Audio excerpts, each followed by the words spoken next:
Hello and welcome. You're watching To The Point. The results of the British election have come in and it's a surprising outcome. The polls have been proved wrong, Labour has suffered serious setbacks, the Scottish Nationalists have swept Scotland, but most surprisingly of all, the Tories have a majority of their own. Over the next 1 hour, we shall analyse what this result means for David Cameron, Ed Miliband and Nick Clegg, what sort of government Mr Cameron will form, and what sort of relationship the Tories will have with Scotland. I have with me a special panel of guests, and together we shall answer all the key questions that could come to your mind. And now joining me to discuss and analyse the British election results is the former head of the BBC in India, Sir Mark Tully, the South Asia Chief of Bureau of The Economist, Adam Roberts, the South Asia Editor of The Telegraph, Dean Nelson, and joining us from London, the Managing Editor of The Financial Times, James Lamont, and Professor of Journalism and former Saturday Editor of The Times, George Brock. Adam Roberts, last night the polls predicted almost uniformly that the Tories and Labour were coming in with a dead heat and the Tories wouldn't get more than 280 or 290 seats. Today, the Conservatives have a small majority of their own and they've done significantly better than 2010. So would it be right to say that whatever else this election may be, it is a victory for David Cameron and the Conservatives? It's a loss for the opinion polls, for the people who try to predict with great confidence what the outcome would be. It was a commonplace thing to say before the election that we'd have to have a coalition government in Britain, and instead, quite remarkably, the Conservatives have come back with a small but probably workable majority. David Cameron must be delighted. His authority is enhanced. He's a very, very lucky man. A man who ran a campaign that was not seen to be tremendously successful or effective, and yet he's come back with a remarkably good result. George Brock, to what extent was Labour hit by a double Scottish whammy? They were wiped out north of the border by the Scottish Nationalist Party, and in England and Wales, fear that they could ally with the SNP led to them losing rather than gaining seats. Would you agree with that analysis? Yes, I think it is right. Jim Murphy, the leader of the Labour Party in Scotland, who lost his seat in the wipeout, said that Labour had been hit by two nationalisms, by which he meant Scottish nationalism and English nationalism. Now, whether they'd really been hit by English nationalism is a bit debatable, but it is absolutely, without dispute, that they were crushed by a new version, if you like, of Scottish nationalism, yes. So, Mark, would you say that the Conservative campaign that said that a Labour-SNP alliance will be an alliance between a party that wants to break the country and another party that wants to break the bank eventually resonated, or at least frightened, the voters south of the border? Well, I think both those issues were obviously ones which played more than people had analysed.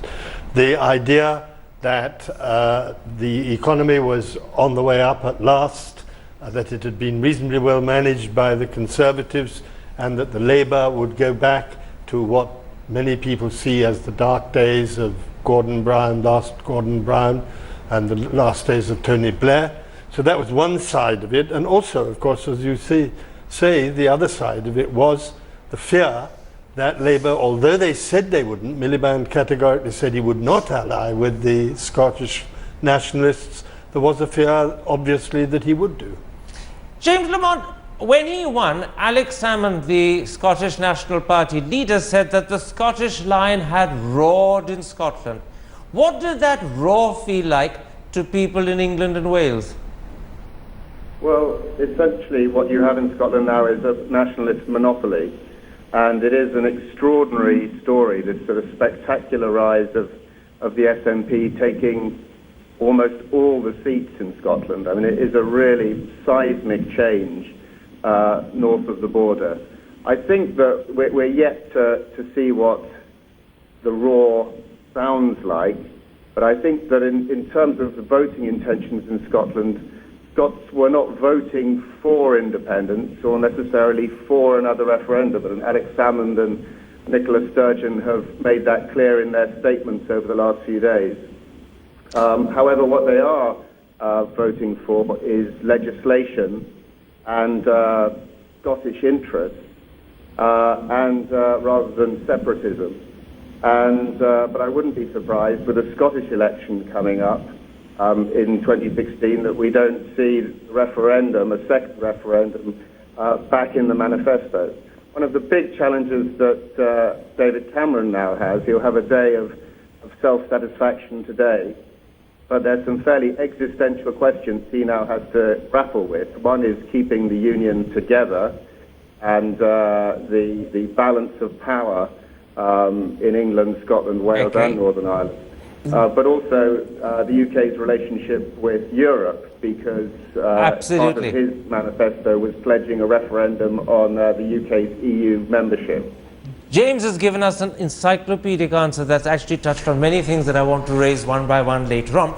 Let me for a moment focus a little bit more on what Nicola Sturgeon called the tectonic shift that's happened in Scotland. I noticed that in some constituencies like Glasgow, the SNP actually saw a 39% swing in its favour, which is almost unprecedented, and they've had turnouts of up to 75%. Would you accept that this means that the party's hold on Scotland is not just dominant, but it's likely to be around for a long while? I think she's called it exactly right. I mean, to get a sense of, the impact of what this really means in Scotland, is that Glasgow is the cradle of Labour, not just the cradle of Scottish Labour. It's the Labour Party was born on the Clyde. It was a Scottish party. The central belt of Scotland between Glasgow and Edinburgh was a Labour establishment. Scotland never had a Tory establishment, and so it's the end of Labour in Scotland. And although when you say the end of Labour, do you mean the end of Labour for the foreseeable future, or are you actually saying forever? Absolutely. Well, for the foreseeable future, because you've seen, big beast MPs, like Jim Murphy, lose Douglas Alexander, big Lib Dems lose their seats too. You've seen, the dismay among all those activists that work to bring them back to power. And the fight now, Labour has no longer has skin in the fight. The fight is between a landslide in Scotland against austerity and an English majority in favour of austerity. But let's come to that later, because that's going to be an issue that I want to discuss with you in part two when I talk about the challenges that Cameron faces, but now that he has to handle a country that's effectively divided. Let's come to another aspect, Adam Roberts, of this result. Not only has Scotland become what effectively looks like a one-party region, but it seems also that south of the border, the Tories actually dominate. They actually have got a full majority entirely on the basis of the seats they've won in England and Wales. Does that mean that their perspective too will be affected hereafter? We'll have to go through and analyse exactly where they got their votes, but it's intriguing to see how many votes, for example, UKIP managed to scoop up, around 12%, I think, and yet only made it into one or two MPs. So the Tories have done very, very well in England and very, very badly elsewhere. That makes them, dominantly an English party. And so if there are measures to come in the next few years that the Welsh, the Northern Irish and the Scots don't like, it'll be hard for David Cameron to have the authority to say that he's speaking on behalf of all the British, of the whole of the United Kingdom. Will that therefore affect not just his authority, but also his, I suppose, credibility when he speaks on behalf of Britain, or is that just journalistic exaggeration?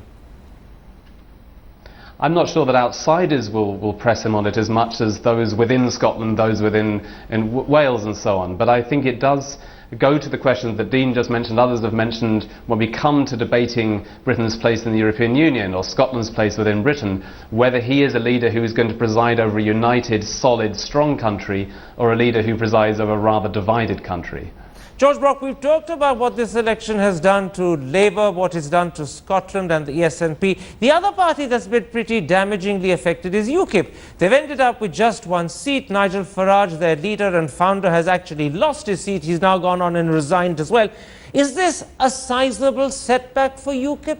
Or is that just, again, a momentary response because they've done badly today? And are they in a position to build back the support that they've got? I think when the excitement of analysing the immediate result has gone by, my feeling is that people will see this as a rather better result for UKIP than the total in their rather meagre total in seats shows. I don't know exactly where their vote total has got, but I think they scored in percentage terms about 12 or 13% of the vote, which is pretty much what the polls said they would get. Now, that's a fairly sizable chunk of the vote to end up with just the one MP in the House of Commons. So, firstly, they're going to be quite a powerful voice for some form of electoral reform, eccentric though their ways of putting their arguments occasionally are. And I don't think that they will just fade away or disappear. They will say, there's absolutely no reason why we should. We've got much greater legitimacy than our seat total shows, and I think they will carry on campaigning and be a thorn in the side of the Conservative Party, however well and unexpectedly well it has just done. To what extent, Mark, do you believe that England is now, or Britain rather, a badly divided country, with Scotland dominated by the SNP, and as I pointed out a moment ago, the Tories effectively winning a full majority without really having to take into account the single Scottish seat they've got. They've got it almost entirely on the basis of seats in England and Wales. So does that make Britain a politically divided society, and does that bring up damaging consequences for governance? Well, yes, certainly. I think it makes it a divided country, because after all, Scottish nationalists made it clear that they still, their demand is still for independence. And therefore you have a country in which one part of it, as a lot of other people have said, has voted largely for the Conservative Party, another part has voted largely for independence. So yes, of course, it is a very divided country. And how Cameron is going to manage this is very difficult indeed. But one thing he has on his side now, of course, I think, is that because there is no question of him having to accommodate the Scottish nationalists in the sense of in any way needing their support in Parliament or anything, he can be more brutal in dealing with them, but then he would have to take the long-term consequences of that brutality. James Lamont, something that intrigues people outside Britain in particular is that the Tories and the Lib Dems formed a coalition that lasted from 2010 to 2015. At the end of that coalition, the Tories have benefited hugely. They've now got a majority on their own. But the Lib Dems have been reduced to just 8 seats, having had 57 previously. Why is it that the Tories have benefited from the coalition and the Lib Dems been punished? Well, this has been absolutely disastrous for the Lib Dems, Liberal Democrats. Nick Clegg stood down earlier. I think they, by their core voters, have been seen to have departed in the coalition from some of their very principled policies and been engulfed by the Tories. And I think you've also seen some of the Lib Dem votes splitting, well, not some, a lot of the Lib Dem votes splitting in the campaign and migrating to Labour or migrating to the Tories and leaving them with very little. I mean, they have had an absolutely calamitous night to go down to 8 seats, and having been a party that was able to essentially stabilise the last government and what we thought as have it playing a good influence on the Conservative Party and reining in some of their more radical instincts, particularly around EU membership, and also helping them moderate some of the fiscal consolidation and not going too far on austerity. But they've come out real losers in this. And again, you know, we've talked about the Labour Party in Scotland being wiped out. You're seeing a really, really disastrous situation for the Lib Dems, where I think they're going to find it very, very hard to come back. But I think coalition, while they were good in coalition, the coalition has been bad for them. And you've seen people like Vince Cable, who I know is known in India and have made several trips during the last government to India, has lost his seat and is now out. And you've seen that across the board. I mean, they have lost something like 4/5 of their electoral seats. It's a really big change, and they're going to find it difficult to come back. But, you know, in a very real sense, what James's answer does there is to underline the question I put to him. Why is it that having moderated the Tories, having ensured that some of the excesses of the Tory right didn't actually become part of Cameron's policy, The Tories get the benefit and end up with considerably more seats than they had in 2010, and the Lib Dems get punished, because it seems peculiar that one half of the coalition should benefit from the 5 years of coalition government and the other be punished. Well, I think, I wonder, and we don't know why people have voted the way they did, but Clegg had a particularly bad campaign. Clegg was seen to be the one who was, reneging on, was welshing on many of the agreements and policies that he agreed to. Do you mean government. School fees and college fees in particular? Yeah, and so I think a lot of people, their supporters and marginal Tory supporters saw them as, sort of acting in bad faith. I think Clegg didn't perform well, and suddenly attacking the government that he'd been a part of for 5 years looked very, very bad to voters. Adam Roberts, I want to take up with you a point that you may have heard George Brock make a moment ago, which is the fact that UKIP has got something like 12% of the vote. They've got a total of some pretty close to 4 million votes, but just 1 seat. On the other hand, I believe the Scottish National Party has somewhere between 7 and 8% of the votes, a total of roughly 1.5 million votes that comes to, but 56 seats. Do you think that thereafter the UKIP demand that this is an unfair voting system, that we need to rethink the first past the post method that we've been using, will actually catch on with the British people, or will it simply be heard and ignored? I think it's more likely to be heard and ignored. It's rather difficult for the UK Independence Party, which broadly appeals to an older electorate, to those who think that the old British way of doing things is best, to argue that really what needs to happen is radical electoral reform of the sort of thing that Europe and European countries or other countries overseas do. So it's a slightly garbled message for UKIP to come out with, to say we must change and adopt a foreign associated electoral system to benefit this party. On the other hand, Britain does need electoral reform. Clearly this is a skewed result. I've got no particular love for UKIP, but this is a completely skewed outcome, and it doesn't look like a particularly proportional or fair result. So there will be many others, even those who are not UKIP supporters, who may well feel that this sort of outcome, including the one in Scotland, is just not healthy for a democracy. What about something else, George Brock? Clearly, this whole campaign has turned out to be a bit of a disaster for pollsters and opinion polls. Not only were the opinion polls completely contradicted by the exit poll that came out last night, but the actual outcome is a straight majority for the Tories, which no one had thought was possible. If I'm right, the last time the polls were so horribly wrong was 1992, and that led to serious questions being asked about the methodology and quality of British polling. Do you expect the same sort of questions to be asked now again? You may take it, Karen, that the post-mortems and the inquests inside the opinion polling companies will have already started. There are 2 possible things that have been happening. Either a lot of voters have chosen their vote, not necessarily changed their mind, but chosen which way to go in the last 24 or 48 hours. The other thing, and these 2 explanations are not mutually incompatible, it's quite likely that both things are happening at once or happened at once. The other thing that happens is that people who are going to vote Tory don't like declaring this to opinion pollsters, and that affects the measurement, the polling measurement of the Tory vote. This is known among the people who, the experts, as the shy Tory issue. So it looks like a combination of shy Tories, possibly quite a lot of undecided people making up their mind at the very last moment and swinging towards the Conservatives, made the opinion polls look pretty silly, and they haven't looked this silly really since a pretty unexpected result, again a Conservative win, back in 1992.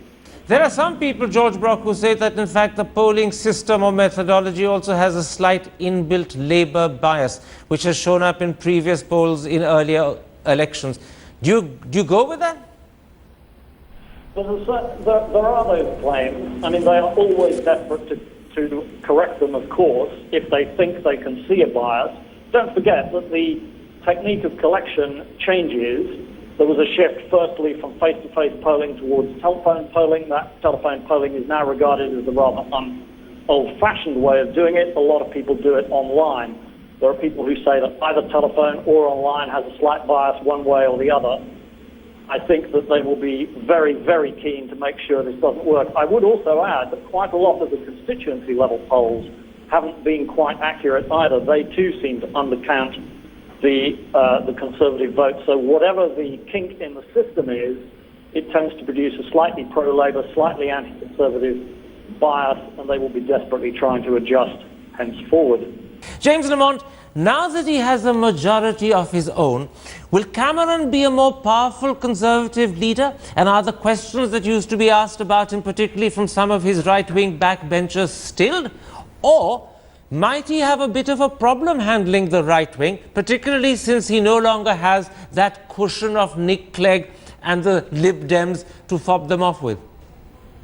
Well, the remarks that he made earlier this morning when he won his own seat and when the electoral picture was becoming clear are very, very telling. The big challenge for Cameron is to deliver on what we call one nation Toryism, where conservatism can appeal to different parts of the UK, but also to people who are not naturally Tory voters. The recovery, the economic recovery in the UK has to work for everyone. Inequality is a big issue here. It's what Ed Miliband principally campaigned on. It didn't have resonance for him, but it's still a big issue here. So Cameron has to address the issue of inequality in the UK. What he also has to do is stabilise the union and work on more powers for Scotland. He has to address what could be a very divisive issue around powers between Scotland and England. After the Scottish referendum, there opened up a debate about English MPs being able to vote exclusively on English issues and excluding Scottish MPs voting on this. Traditionally, this has been one of the big issues about how the UK is governed. And then he's got to prevent his party foundering, as it has in the past, over the issue of Europe. Okay. We've seen that before in the 90s and indeed the 80s with Thatcher and Major, just how poisonous the debate about Europe can be in the UK. Absolutely. That's another wonderful encyclopedic answer. But let me go back to that key question, George Brock, with you. How easy or difficult will it be for Cameron to handle what some consider the fruitcake right-wing backbench element that he's always had in the Conservative Party? Now that he's got an outright majority, will he be able to be more effective in bringing them into line? Or because he no longer has the excuse of Nick Clegg and the Lib Dems, might this be a problem for him? Every Conservative leader since Margaret Thatcher has had to deal with a troublesome right wing. And Cameron faces two issues on which they are going to be potentially difficult once the extra authority that he will gain, at least for a few weeks or months from the scale of his victory, has evaporated. The first, of course, is Scotland, and the second is Europe. And I think all we can say at the moment is that Cameron is bound to tread very warily, even despite the fact that he is operating with an overall majority. Answering how to the question about the issue that has been posed about Scotland, how to give Scotland some more autonomy without upsetting people in England or indeed in Northern Ireland and Wales, is an extraordinarily hard conundrum, and we really don't know very much about how the government thinks about this. And obviously certain ways he could answer it could give him trouble from the right. Then he is completely committed to a referendum on the EU in 2017. And again, if he attempts to do things which the right don't like, then I think they will surely cause trouble. But don't forget that he embarks on trying to answer these two very, very hard questions for any leader, and certainly for a Conservative leader, with quite an extra boost. Don't forget that in the Parliament 2010 to now, an awful lot of those MPs wandered around the House of Commons saying, no, Cameron's no good, he just doesn't have it. He can't really cut it as a leader. And he's now done a very surprising thing. He's won an overall majority with all of these people saying, no, he isn't really any good. So at least he starts. How long it lasts, we don't know. But he starts with quite a strong hand. You know, Mark Tully, we're saying that he has an outright majority, and no doubt he does, but it is only of about 5 or 6 seats. And that's a very slender majority that can be undermined by illness, by defection, by someone dying. And that sort of thing happened, in fact, to John Major, and very quickly in his 5 years he ran into trouble. Do you see Cameron going the same way with this small majority? No, I don't think so, because I think John Major was in a very different position, because there was a very, very strong opposition to him within the party. There were people deliberately trying to undermine him. I don't sense, sitting here in India, and one's not always on top of these situations, I certainly don't sense that there is any group within the party who desperately want to undermine Cameron, as there was definitely with poor old John Major. Now, one of the shadows that's going to fall fairly heavily on the Cameron government is going to be that of the SNP, who virtually control practically every seat bar 3 north of the border. Do you foresee SNP Conservative clashes? Is there a danger, even though Nicola Sturgeon has said that she won't bring up a demand for another referendum immediately, that she might choose to do it as part of her manifesto for the 2017 Scottish election? This election has been a dream outcome for Scottish nationalism and a nightmare scenario for David Cameron and the Conservatives in terms of saving the Union.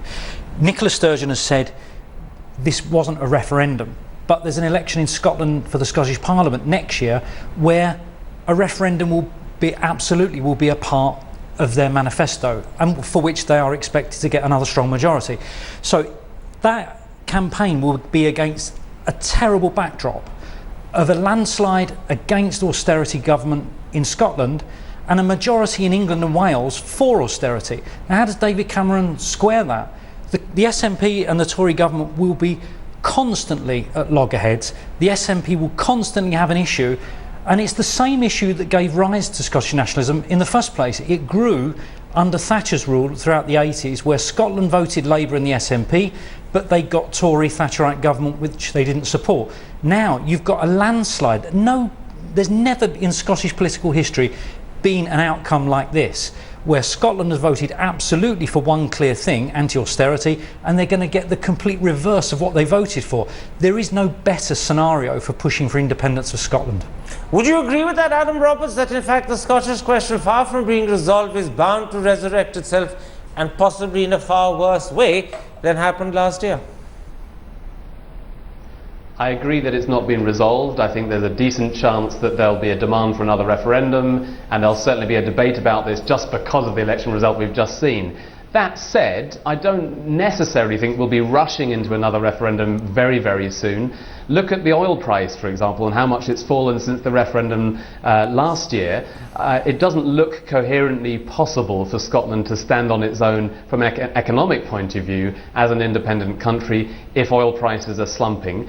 The sheer number of people who voted in the referendum last year in favour of independence could on their own have produced the electoral result we just had in the general election. It doesn't necessarily mean that there's an extra increase in support for independent Scotland. But the issue, Dean is absolutely right, the issue is still going to be there. It doesn't mean that the outcome is necessarily going to be an independent Scotland in the next 5 years. James Lamont, the other thing that Cameron is committed to is the referendum on the European Union, but that is going to be predicated upon some form of negotiation that he goes through, and principally he has to negotiate with Angela Merkel. Can he get from the German Chancellor some sort of deal whereby when that referendum is held in England, he can be on the side of saying, vote yes, we want to stay in? Or do you think Merkel will not give him what he wants, thus adding to his problem? Well, those discussions have not been very encouraging. In the past government, relations with Europe, I think, have not really been terribly successful. I think the Tories have had a strategy of talking to Angela Merkel. That's been the angle that they've taken, rather than going for a more pan-European approach. They've thought that they could get support and an answer from her. That hasn't been forthcoming. So I think hopes for a renegotiated treaty that would benefit the UK, I think, are very slim, and I think the patience for that in Europe is low too, and indeed in Berlin. I think if that doesn't work, he said it's either renegotiation or referendum.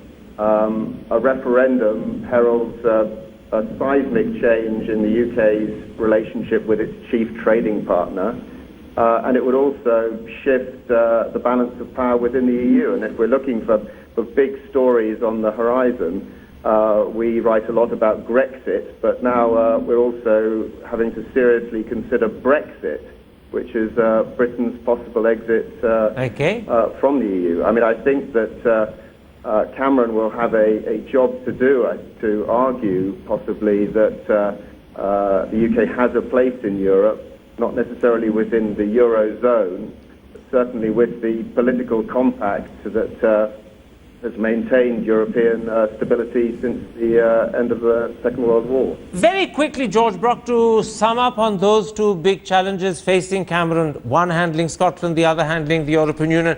And I'll ask you for a quick answer because I then want to move on to what I call the losers. Do you think Cameron's second government could be much more challenging and problematic than the first? Because both the Scotland problem and the European Union problem look pretty implacable at this point of time and heading towards getting worse. Well, they look pretty tough, but if you think back to 2010, Karen, you will remember that the financial situation was pretty grim in 2010. And in fact, they have managed, to judge by today's results, to convince people that what they did to correct the economy has, broadly speaking, worked at least for enough people to give them a majority. So I don't suppose they're going to be tremendously pessimistic about it, but at the same time, he's got a very, very hard road ahead, as somebody just explained, James just explained, on Europe, and Scotland is no easier. Let's come, Mark, to what I call the losers. He's already resigned, Ed Miliband. How will history remember him as leader of the Labour Party? Will he be thought of as the wrong man at the wrong time, unable to rise to the challenge for a variety of reasons? And will some unkind people say that had his brother David been the party leader, it might have been a different outcome? Well, yes, I think both of those are so. I think that he will be seen as a very short-term figure within the Labour Party, and one who clearly was not able to match up to the task he faced. But I do think one thing about Miliband is that I think that his treatment by the press, which must have had an impact, was really, to put it politely, unusually brutal. And I think that has to be taken into account when one assesses his failure, his final failure. Maybe historians will, the press probably won't. Dead right there. What about something else, Dean Nelson? Labour has not just lost their leader, but Douglas Alexander, their shadow foreign secretary, lost the elections. Ed Balls, their shadow chancellor, lost the elections. Are they going to now actually have to skip a generation and reshape themselves with new people who are nowhere near as well known? Absolutely. I mean, they've lost what has been the collective brains trust of the leadership of the party for the last maybe even 10 years. Douglas Alexander has written the Labour Party manifestos for the last 2 or 3 elections.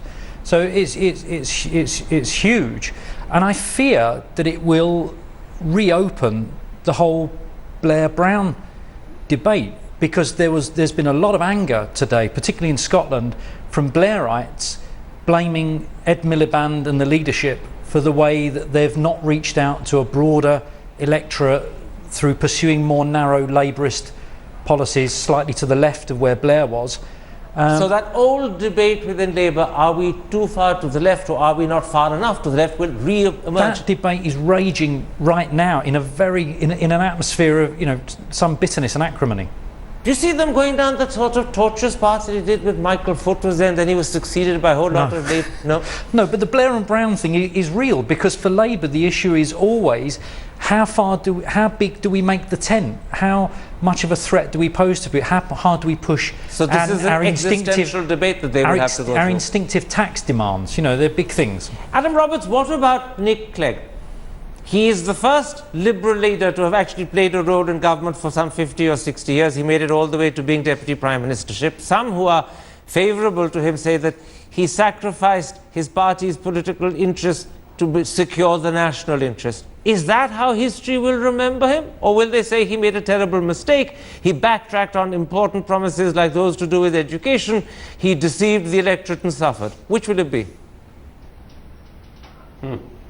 Well, I think in terms of what influence he had on policy on the previous government, I think history might be generally a little kinder than those harsh analysis on the university fees and so on. I think by and large the Liberal Democrats had a modifying influence on the previous government, whereas my fear with the next government is that the role of the nutty right that you mentioned before, the extremists within the Conservative Party, will be to pull the new government to do more extreme things without that modifying influence of the Lib Dems.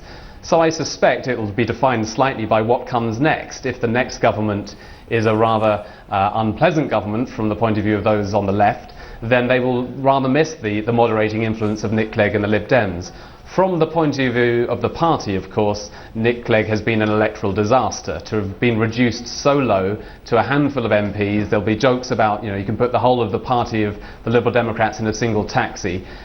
This is a disastrous outcome, and politics is a cruel thing, and in the end, leaders are judged by the performance that they deliver. In Indian context, it would be Rahul Gandhi. In the context of the UK, it's Nick Clegg. What's the future for the Liberal Party, James Lamont? They've been through this sort of patch frequently. They spent the 60s and 70s with just about a handful of MPs, and the joke that Adam Roberts was talking about was current in the 70s as well. Do you see them reviving easily, or will it take them a half century to get back to 50 seats, if they ever do? I don't think it will be a half century. I think it could. You've seen extraordinary changes in this election. I expect you to see extraordinary changes in the next election. It's obviously a fairly volatile political framework. I don't think they will have 50 years in the wilderness, but they do have a stony road to tread right now. They have to rebuild themselves. They have to recommit themselves to principles. I mean, the whole growth of the Liberal Democrats over the last 20, 30 years is by taking principled stands over policy. Sometimes they've been to the left of Labour, and they've been imaginative policy makers. They've also been internationalists, and I think they've captured a vote of people who didn't feel comfortable with Labour or with the Conservatives. They've kind of fallen between two kind of big poles here in a kind of a sort of no man's land, and coalition government in terms of their electoral fortunes has not helped them. I think they'll get back because there is a tradition of liberalism, and it will depend on what happens over some of these existential issues that we've been talking about in the next government. Very quickly, George Brock, because we're running out of time, what sort of cabinet do you expect David Cameron to now come up with? And what role do you expect for George Osborne? He was a very successful Chancellor who, perhaps even to his own party's surprise, overcame the enormous economic challenge he had to take on. Will he continue as Chancellor, or is there some other job now that he might want? Well, I would have thought that Osborne, who is, as you say, stands in very good credit with Cameron and is a very, very close political ally of his, is the one member of the cabinet who can really choose his next job. If he wants to stay as Chancellor, I imagine he could. If he wants to be Foreign Secretary, which I assume to be the other thing that he might wish to be before trying to lead the party in succession to Cameron, then I suppose he could probably become Foreign Secretary. I would guess that the other thing that Cameron will do is try to take the opportunity offered by having a very free hand in his cabinet to bring on the younger generation. One of the complications of living in a coalition is that you have to divide the cabinet posts between two parties, even if it's not a 50-50 split, and that gives you fewer opportunities to both place people you want to advance in the cabinet. It just limits your opportunity. You've got a bigger and better opportunity now to bring on a younger generation. I would imagine that he will do that. And going back to one of the earlier questions you asked, Karen, I would have thought that you could expect to see, at least among the junior ministers, one or two of those potential troublemakers on the right who he will try to neutralise by putting them on the government payroll. Absolutely. He's got a lot more jobs to offer and to throw around as sweeties in their direction. One last question, and I want to focus on Boris Johnson. He's often been talked of as a potential successor, sometimes even as a potential challenger to Mr. Cameron. He's now an MP as well as Mayor of London. Do you see him joining the cabinet? Do you see him posing any challenge politically to Mr. Cameron over the next 5 years? Well, I certainly don't see him posing a challenge in the immediate. He may well have been hoping to do so, but I really don't see any prospect of him doing so. And you can't really tell what's going to happen because, you know, things can unravel, as you said. There can be problems, people can die, the by-elections lost, all those sort of things can happen with such a small majority. But I wouldn't be like to be asked to forecast whether they will happen and whether they'll go Boris's way or not. Do you think David Cameron has actually thought about some legislative measures that he wants to introduce pretty quickly, or has he simply spent so much time campaigning and worrying about the polls that were predicting he might not win that he hasn't actually got an agenda in hand because he hadn't anticipated he'd have a majority government? God knows, I don't know what's going on in David Cameron's head. I imagine more than anything else he's just feeling an overwhelming sense of relief and triumph at a victory that nobody expected he would have, and certainly not on this scale. Let me very quickly put that to you, George Brock. Do you think David Cameron is prepared with an agenda that he's going to start implementing immediately? Or was he so caught up with the campaign and the fear that he wasn't going to win that he hasn't actually ever begun to even think of what he'd do if he had an outright majority, which he now does? I think there's a very simple reason why he will at the very least have one or two things written out on the back of an envelope, which is that he must at least have believed it possible, even if he had some confidence in the result that actually happened. He must have believed it was possible that they were going to have to go into coalition negotiations with somebody. If you think coalition negotiations are going to happen, then you really need to be very clear in your own head about what you want and what the order of priorities is. So my guess is he'll have a fair idea about what he's about to do. All right, gentlemen, let's leave it there. My thanks to all my guests for joining me, and if you have been, thanks for watching. Goodbye, good night.